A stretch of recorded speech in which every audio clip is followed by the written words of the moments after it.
Hallelujah. Praise the lord. యేసుక్రీస్తు నామములో మీ అందరికీ శుభములు. ఈరోజు మనం ధ్యానం చేసుకోబోయేటువంటి అంశం, నా విమోచకుడు సజీవుడు. మనం ఆరాధిస్తున్న దేవుడు సజీవుడు అంటున్నాడు యోబు గారు. 19వ అధ్యాయం 25వ వచనం చదువుకుందాం. యోబు 19:25. అయితే నా విమోచకుడు సజీవుడనియు తరువాత ఆయన భూమి మీద నిలుచుననియు నేను ఎరుగుదును.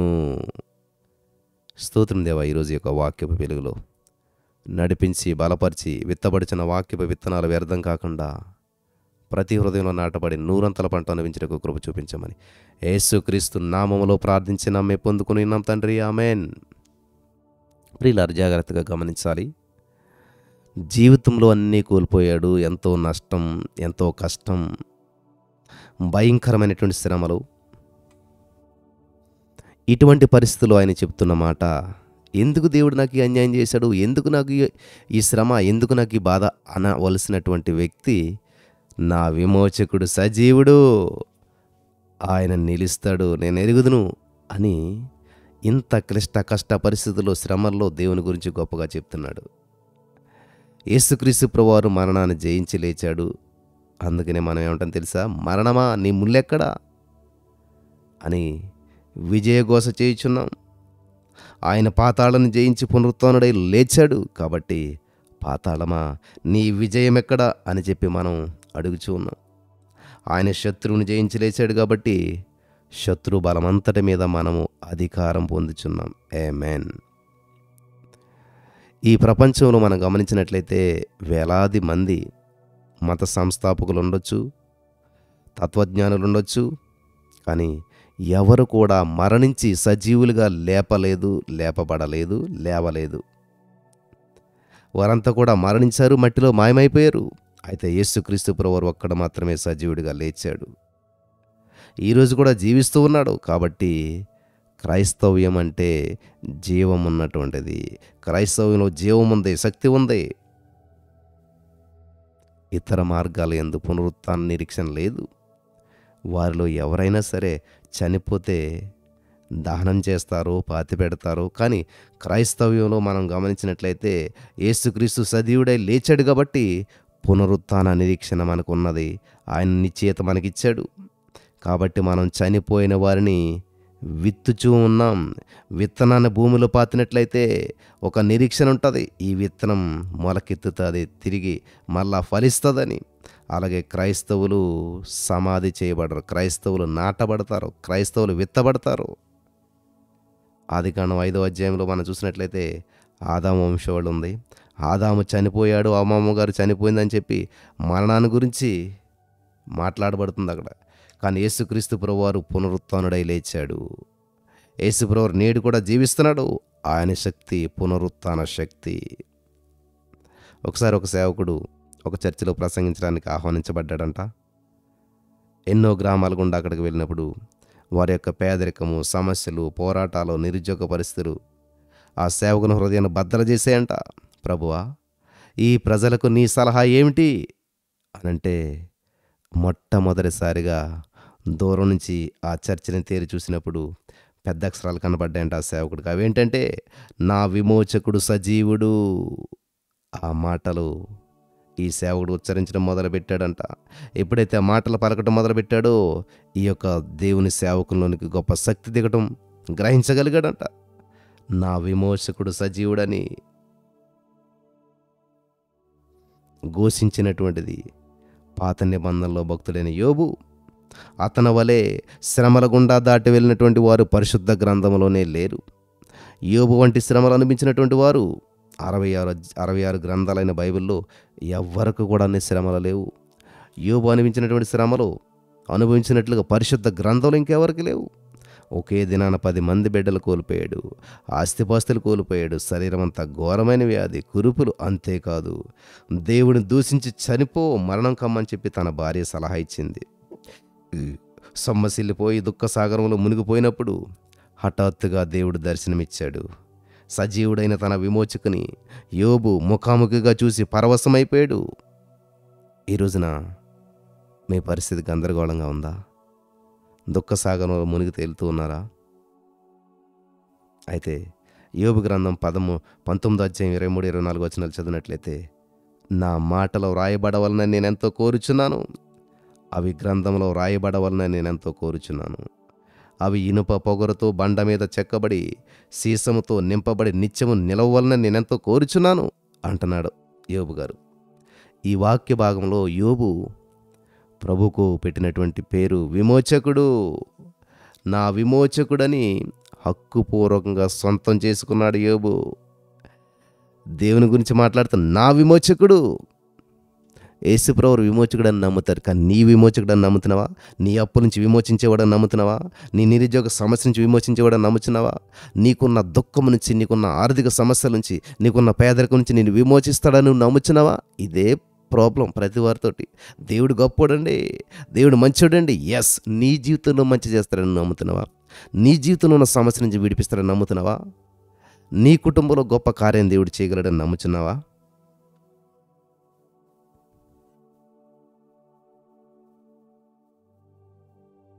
విమోచకుడు అనేటువంటి మాటకు విమోచించేవాడు, కాపాడేవాడు, రక్షించేవాడు అని అర్థం. లోకానుసారంగా ప్రమాదాల నుంచి ప్రజలను రక్షించేవారిని రక్షణ దళం అని చెప్పి పిలుస్తారు. దుష్టిని చేతిలో చిక్కున్నటువంటి స్త్రీలను విడిపించుటయు రక్షణే. అయితే మన ప్రభువు గొప్ప విమోచకుడు. పాపపు బురద నుంచి, భయంకరమైన శాపపు బలము నుంచి, సైతానుగాడి యొక్క ఘోర పట్టు నుంచి విమోచించేవాడు. పాతాళము నుంచి, నిత్యాగ్ని నుంచి ఆయన మనల్ని విమోచించుచున్నాడు, విమోచించేశాడు. ఆమేన్. ఆయన పాపము నుంచి మనల్ని విమోచించినప్పుడు మన రక్షకుడని చెప్తూ ఉన్నాం. వ్యాధి నుండి విమోచించబడినప్పుడు ఆయన మన పరమ వైద్యుడని చెప్తున్నాం. శాపం నుంచి విమోచించినప్పుడు మనలను ఆశీర్వదించేవాడని చెప్తూ ఉన్నాం. ఒకప్పుడు రష్యాలో ఉన్నటువంటి రహస్య సంఘస్థులు ఎవరికీ తెలియకుండా ఈస్టర్ ఆధారం జరుపుతూ ఉన్నారంట. అయితే ప్రభుత్వానికి తెలిసిపోయింది, ఇలాగ రహస్యంగా వీళ్ళు ఆరాధన జరిపిస్తున్నారని చెప్పి రష్యా ప్రభుత్వం తెలిసిపోయినప్పుడు ఏం చేశారంటే, మరి ఎవరో హెడ్ పాస్టర్ గారు కదా, కాబట్టి వాళ్ళు ఆ గవర్నమెంట్ వాళ్ళు ఏం చేశారంటే పాస్టర్ గారిని అరెస్ట్ చేయడానికి వచ్చారంట. పాస్టర్ గారిని అరెస్ట్ చేద్దారని చెప్పి అనుకున్నటువంటి సమయంలో ఆ పాస్టర్ గారు ఒకటే మాట మాట్లాడంట. ఆయన స్వరమెత్తి నా విమోచకుడు సజీవుడు అని ఘోషించాడంట గట్టిగా. ఆ మాటలు విన్నటువంటి విశ్వాసులు, ఆ విశ్వాసుల హృదయంలో నిప్పు రవ్వల వలె పనిచేసింది ఆ మాట. వెంటనే విశ్వాసులు ఏం చేశారు తెలుసా? ఒకరికొకరు ఒక క్యాండిల్ వెలిగించి ఇంకొకరికి ఇచ్చినట్టుగా ఈ యొక్క సేవకుడు నోటి నుంచి వచ్చినట్టు మాట, నా విమోచకుడు సజీవుడు అనేటువంటి మాట ఈ విశ్వాసులు ప్రతి వారు పలకడం ప్రారంభించారు. మా విమోచకుడు సజీవుడు. హల్లెలూయా.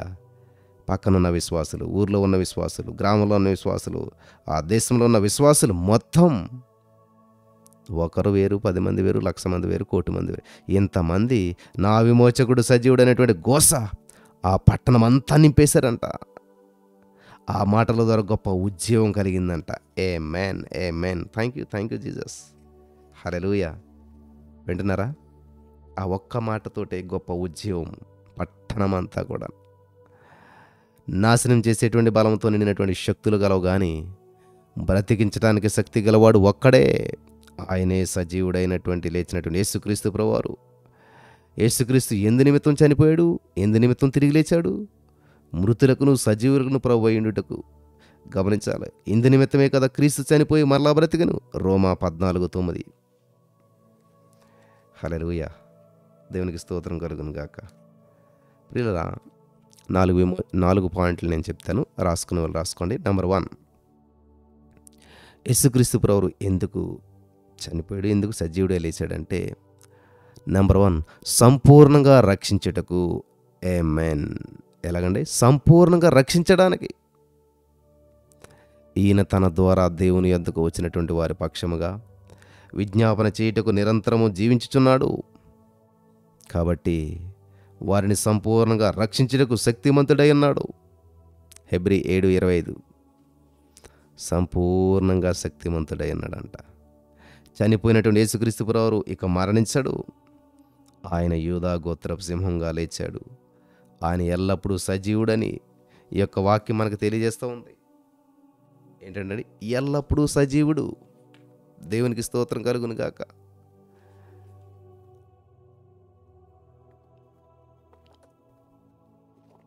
ఎల్లప్పుడూ సజీవుడు కాబట్టి, ఆయన ఎల్లప్పుడూ సజీవుడు కాబట్టి మనం ధైర్యంగా ఆయన మీద ఆధారపడవచ్చు. మన నమ్మకం అంతటిని కూడా ఆయన మీద ఉండనివ్వచ్చు. ఆయన మనల్ని సంపూర్ణంగా రక్షించగలడు, సదాకాలం నడిపించగలడు. యోహాను సువార్త 13:1 ఆయన అంతం వరకు వారిని ప్రేమించెను. ఆమేన్.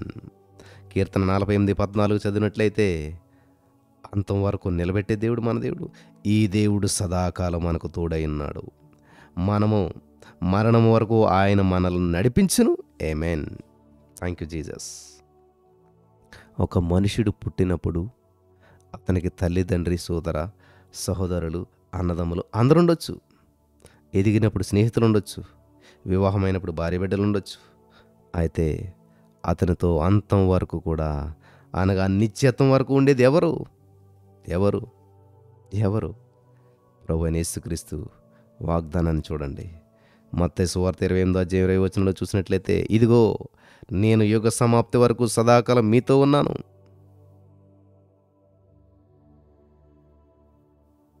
ఎందుకంటే ఆయన సజీవుడు, ఉన్నవాడు, అనువాడు. తిమోతికి రాసినటువంటి 2వ పత్రిక 1:12 మనం చదివినట్లయితే, నేను నమ్మిన వారిని ఎరుగుదును కనుక సిగ్గుపడను, నేను ఆయనకు అప్పగించిన దానిని రాబోచున్న ఆ దినము వరకు ఆయన కాపాడగలడని రూఢిగా నమ్ముకొనిచున్నాను. ఆమేన్. పాత నిబంధనలో దానియేలు గ్రంథం 3:17 మనం చదివినట్లయితే, షద్రకు, మేషకు, అబేద్నెగోను వారు, మేము సేవించుచున్న దేవుడు మండుచున్న వేడిమి గల అగ్నిగుండంలో నుంచి మమ్మను తప్పించుటకు సమర్థుడు, మరియు నీ వశమున పడకుండా ఆయన మమ్మను రక్షించును అని చెప్పి వాళ్ళు ఘోషించారు, పలికారు, పొందుకున్నారు. వాస్తవం. హల్లెలూయా. సో దీన్ని బట్టి మన దేవుడు ఎందుకు మరణించాడు, ఎందుకు సజీవుడై లేచాడు అంటే, మృతులకును సజీవులకు ప్రభువై ఉండటానికి, సంపూర్ణంగా రక్షించడానికి. నెంబర్ 1, సంపూర్ణంగా రక్షించడానికి. నెంబర్ 2, భయం నుంచి తొలగించడానికి. రెండోది ఏంటంటే, భయం నుంచి తొలగించడానికి. యేసుక్రీస్తు ప్రభువారు ఎందుకు పునరుత్థానుడై లేచాడు అంటే, ప్రకటన గ్రంథం 1:17-18 భయపడకు, నేను మొదటివాడను, కనపడేవాడను, జీవించేవాడను, మృతుడనైతిని గాని ఇదిగో యుగ యుగములు సజీవుడనై ఉన్నాను. మరియు మరణము యొక్కయు, పాతాళము యొక్కయు, పాతాళ లోకము యొక్క తాళపు చివర నా స్వాధీనంలో ఉన్నాయి. యేసుక్రీస్తు ప్రభువారు పునరుత్థానుడై లేచాడు. సమస్త భయం నుంచి కూడా మనకు విడుదల కలుగుతుంది. ఆ భయం మన మీద ఏలుబడి చేయదు, మనలందరినీ కూడా బానిసలుగా చేయజాలదు. యోబు జీవితంలో ఎన్నో బాధలు విస్తరించడానికి ప్రాముఖ్యమైన కారణం అతనికి ఉండిన భయమే. వింటున్నారా? యోబుకి భయం ఉంది, గొప్ప భక్తుడే, కానీ భయం ఉంది. యోబు 3:25 మనం చదివినట్లయితే, యోబు గ్రంథం 3:25 మనం చదివినట్లయితే, జోబ్ చాప్టర్ 3:25, ఏమి వచ్చునని నేను బహుగా భయపడుతును, అదే నాకు సంభవించుచున్నది. ఏది వచ్చినని భయపడుచుంటేనో అదే నాకు సంభవించుచున్నది. ఈరోజున మీరు, అమ్మో జాబ్ వస్తుందో రాదో భయం,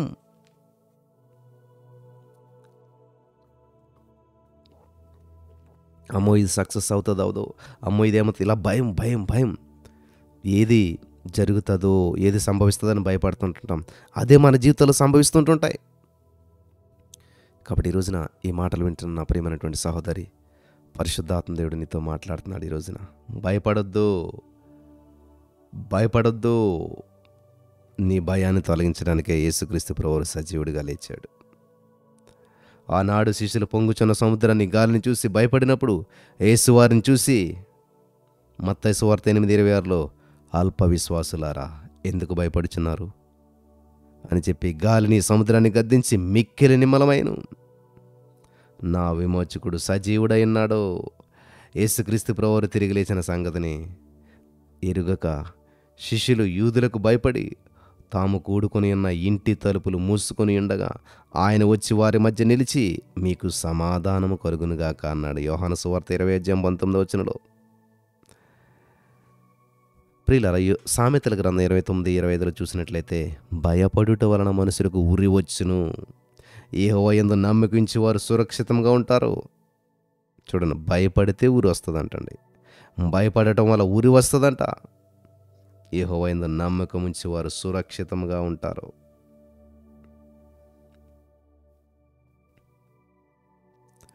నాసికారంధ్రములలో శ్వాస గల మనుషునికి భయపడుటకు వాడెంతటి వాడు? కొంతమంది దేనికైనా సరే భయపడుతుంటారు. పిల్లడ్డొస్తే చాలు భయము, బల్లడ్డొస్తే చాలు, బల్లి శబ్దం చేస్తే చాలు భయము, గుడ్ల గోప కేక వినపడితే చాలు భయము, ఒక మరి ఫోన్ వచ్చినా మెసేజ్ వచ్చినా వణికిపోతారు. భయాలన్నిటిలో ఘోరమైనది మరణ భయం.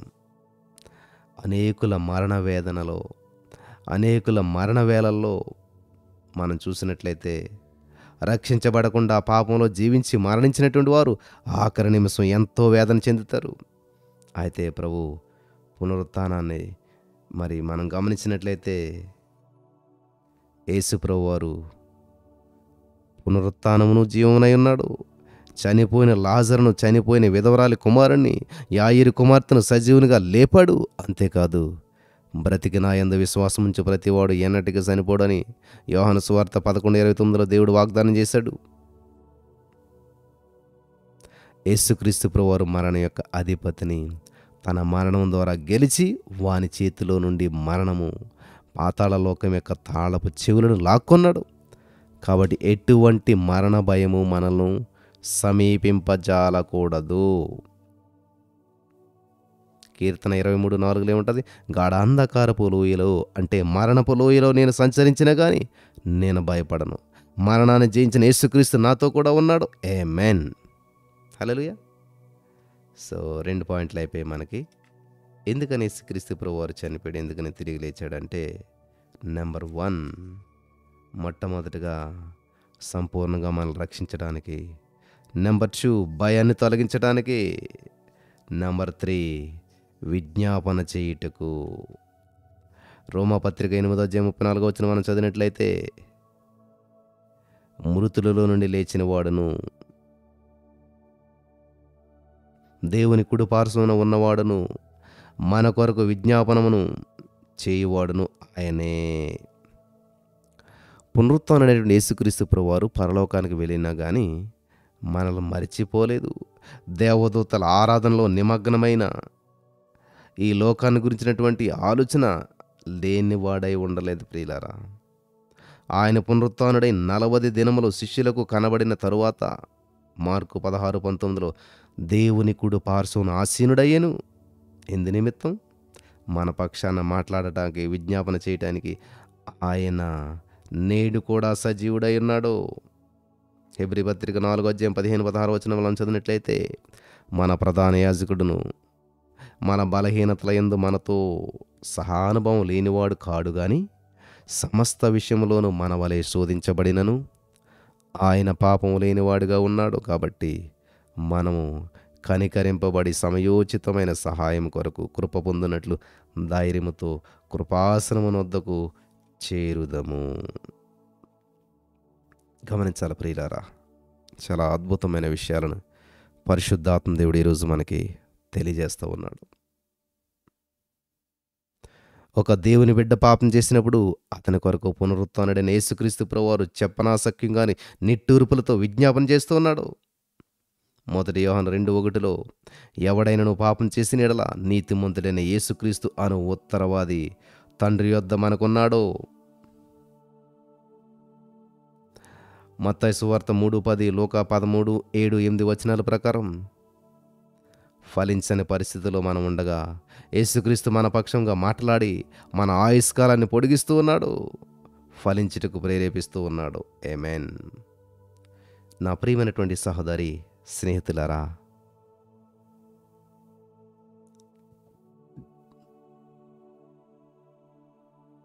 యేసు ప్రభువారు మన కొరకు విజ్ఞాపన చేస్తున్నటువంటి స్వరం ఎల్లప్పుడూ కూడా మన చెవిలో ధ్వనించాలి, ధ్వనించనివ్వాలి. యేసుక్రీస్తు ఆరోహణమైన తర్వాత ఆత్మస్వరూపుడిగా వచ్చాడు. ఆత్మాభిషేకం కుమ్మరించబడ్డాడు. ఆత్మాభిషేకం కుమ్మరించబడింది. ఆ అభిషేకాన్ని బట్టి విజయవంతమైన జీవితం, ఫలించేటువంటి జీవితాన్ని మనం పొందుకొని ఉన్నాం. ఆమేన్. చివరగా ఎందుకని ఆయన పునరుత్థానుడై మరణాన్ని గెలిచి తిరిగి లేచాడంటే మరలా రావటానికి.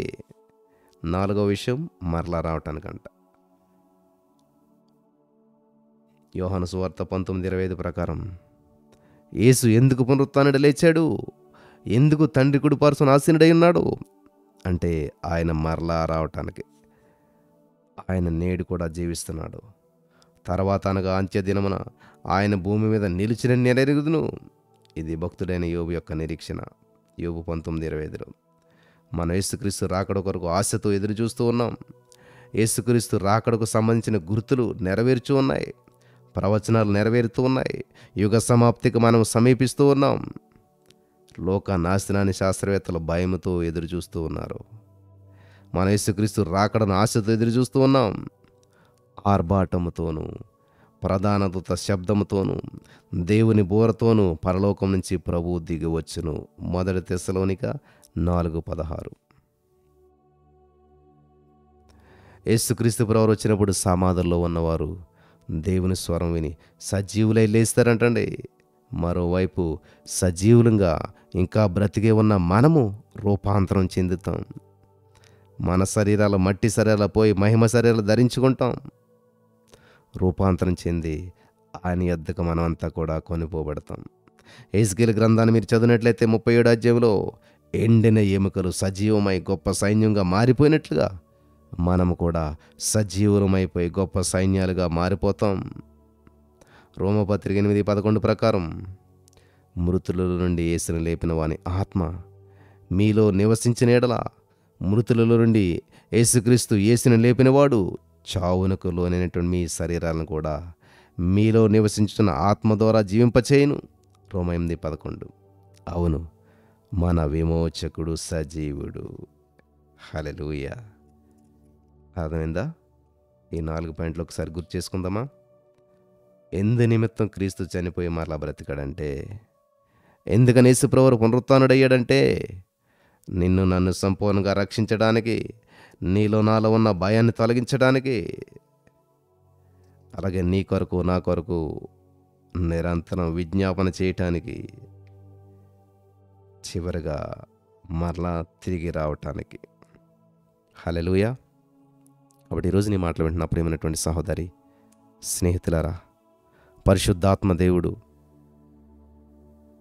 ఈరోజున మీతో మాట్లాడి ఉన్నాడని, ఈ యొక్క వాక్యం ద్వారా మీరంతా కూడా వెలిగించబడ్డారని చెప్పి నేను నమ్ముచున్నాను. కాబట్టి మీరు చెప్పవలసింది ఏంటంటే, నా సమస్యలు నన్ను వెంటాడుతున్నాయి, నా అప్పులు, నా ఇబ్బందులు, నా నిరుద్యోగము, నా గుడ్రలతనము, నా పేదరికము, నా మానసిక ఒత్తిళ్ళు, నా కునుగుదల అని వీటి గురించి ఆలోచించి కూడా నా విమోచకుడు సజీవుడు. హల్లెలూయా. నా విమోచకుడు సజీవుడు. వచ్చిపోయేదాని గురించి నాది అనొద్దు ప్రియులారా. శాశ్వతమైన దేవుడు అని మన దేవుడిని నా దేవుడని చెప్పండి, నా విమోచకుడు అని చెప్పండి. Thank you Jesus. నా విమోచకుడు అని చెప్పండి, నా యేసయ్య అని చెప్పండి, నా తండ్రి అని చెప్పండి, నా దేవుడు అని చెప్పండి, నా ప్రభు అని చెప్పండి. Thank you Jesus, thank you lord, thank you Jesus, thank you lord, thank you lord, thank you lord. Hallelujah, hallelujah. Holy spirit of God, thank you Jesus. ఈ రోజున మరి యోబు గారు అత్యంత ప్రాచీనమైన గ్రంథం, అన్నిటికంటే ముందు రాయబడిన గ్రంథం యోబు గ్రంథం. అటువంటి సమయంలో ఎవరు బోధకులు లేరు, యోబు గారికి ఎవరు పాస్టర్ లేరు, ఇటువంటి మెసేజ్లు చెప్పేవాళ్ళు లేరు, ఏమీ లేదు. కేవలం వినికిడి వల్ల మాత్రమే దేవుని గొప్పతనాన్ని తెలుసుకున్నాడు అంటాడు కదా చివరి అధ్యాయంలో. ఇంతవరకు వినికిడి వల్ల నీ గురించి తెలుసుకున్నాను, ఇప్పుడు నేను చూస్తున్నాను. కాబట్టి ఈ రోజున ఈ మాటలు వింటున్న ప్రియులారా, మన దేవుడు సజీవుడు, మన విమోచకుడు సజీవుడు. అని మీరు నమ్మినట్లయితే మీ జీవితంలో అద్భుతాలను స్వతంత్రించుకుంటారు. పరిశుద్ధాత్మ దేవుడు మీకు సాయం చేసి నడిపించి బలపరచును గాక. ఆమేన్.